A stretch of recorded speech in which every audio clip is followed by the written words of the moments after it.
All right, I'm Connor Ferguson. This is Tasker Phillips. This is Infield Beers, and this guy. First, you become the career leader in Infield Beers appearances. Number two, that's what I was telling him. I thought it was one and done. So you got your first ever 410 win here at Knoxville tonight. How's it feel? Awesome. I can retire now. So is that what's going to happen right in the sunset? Well, I was worried that it was never going to happen. We're always this fucking close, but usually I can't time, and we pulled her off tonight. So. How big was qualifying tonight? And obviously getting up there and starting on the pole, you're advantageous with clean air. But not only that, you lead a race for a while, and there's a caution that comes out with 2 to go. I'm not gonna lie. I'll be the first to admit, for once I kind of had the easier route, but there were still some pretty good guys on our side, so I'll take it, especially finishing in front of them. But cars were kind of in our favor tonight, and we took full advantage of it. Take me through the heat race tonight. You went into send it mode. You went Tasker Vintage Knoxville National season on the cushion. That was about the first thing I walked in. I was like, well, you feel so bad about me tearing shit up on the heat race? Because I was driving a little too hard, but ended up getting us the pole. And tonight, basically one lane around the top, which it was sketchy up there, but set us up. So got the reward for letting it hang out there in the heat race. What's your thoughts on the track? We always talk about as nationals get closer and closer, the track gets more like nationals. We've seen bottom dominant tracks. Tonight was top. What do you think we're going to see next week when 10 days in the sport start? So I think the last 2 weeks, I think that's what we're going to get for nationals. I mean, this was a high horsepower, high car count night tonight, and it really wasn't that bad. It's just the bottom could have been a little better, throwing a little more wrenches in it.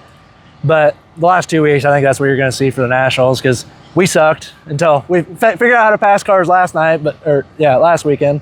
But I still was absolute dog shit in time trials. But so that's probably what we'll get. You said it yourself there. What clicked in time trials tonight?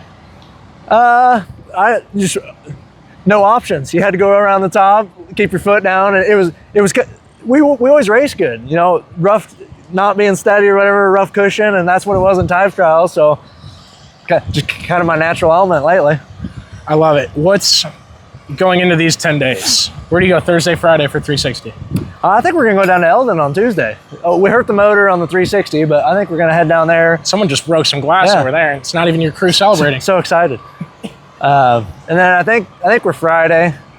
And then, busy time. What do you need to do to have a successful weekend for 360s? And is it all pointing towards 410, or is 360s a separate beast? Well, it's a whole separate team, but strategically, neither one we time good, and then we race our ass off. So all arrows are pointing one direction. So I got some figuring out to do. We've talked about, and you find your way on here a lot. Not only, I mean, we're buddies. You're a great guy to talk to. That's part of the reason. But you've had drives and drives this year. You've had nights where you flipped. You had nights where you came from the back of the pack. You got hard charger. Where has this season put you mentally going into nationals and knocking off this monkey off your back to get your first 410 A main win? Well, it was a big year, so basically 2 new teams, and just like you said, asked how do I like the track? Well, as an owner, hate the track. As a driver, fucking awesome. Elbows up. You never know what's going to happen lap after lap. I mean, on that 2 to go, I about plowed it into the fence coming out of 4. So it just super fun.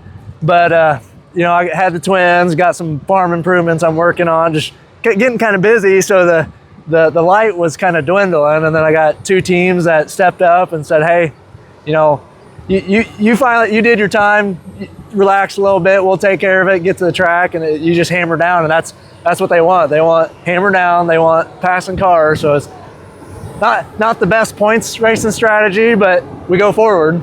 Josh, get on the gas here. I think we're about to get semi. I was going to ask, do you have any last thoughts on that first win? Did it come when you were expecting? What's it mean for it to come now, and has it set in yet? Took way too freaking long, but no, just these guys. How bummed are you that you had to run a 360 race after that? Well, I wasn't expecting to. I hurt that motor in the B main. They're like, hey, get your ass over there. And I'm like, oh, it's shaking, blowing oil, like we ain't running.